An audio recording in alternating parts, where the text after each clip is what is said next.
અમરેલી જિલ્લાના ગ્રામીણ વિસ્તારમાં ધોધમાર વરસાદ પડ્યો છે. વરસાદ પડવાને કારણે અનેક રોડ રસ્તા અને નદી નાળા છલકાયા છે.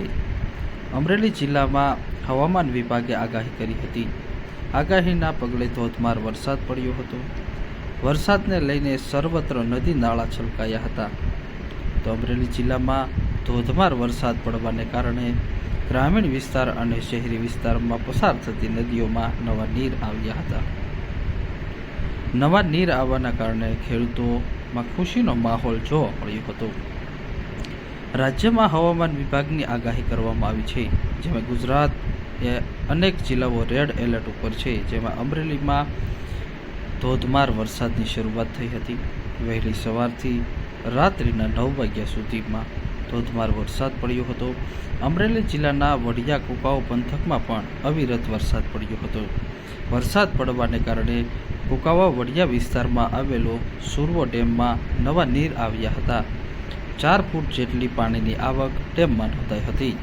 તો સાથે જ ગ્રામીણ વિસ્તાર એટલે કે મુંજિયાસર, નાના મુંજિયાસર, રફાળા, સુડાવડ સહિતના ગ્રામીણ વિસ્તારની અંદર ધોધમાર વરસાદ પડવાને કારણે નદી નાળાઓમાં છલકાયા હતા. તો અનેક રોડ રસ્તા પાણીમાં ગરકાવ થયા હતા.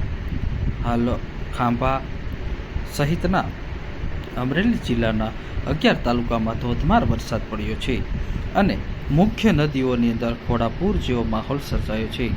ખાંભા પંથકના ગ્રામીણ વિસ્તારની અંદર પણ ધોધમાર વરસાદ પડ્યો હતો.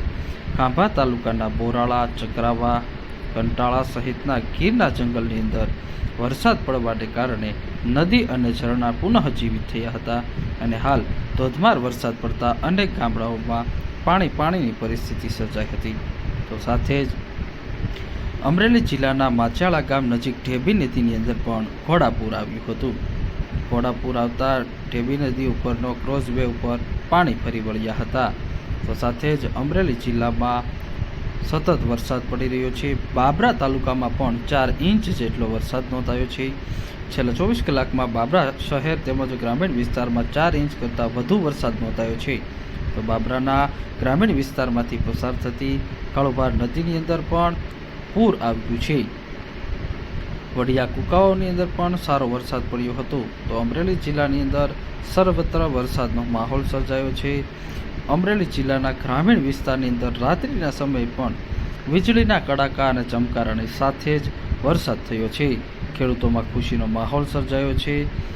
અમરેલી જિલ્લાના 11 તાલુકાની અંદર વરસાદ પડતા ખેડૂતોએ વાવણી કાર્ય શરૂ કર્યા છે.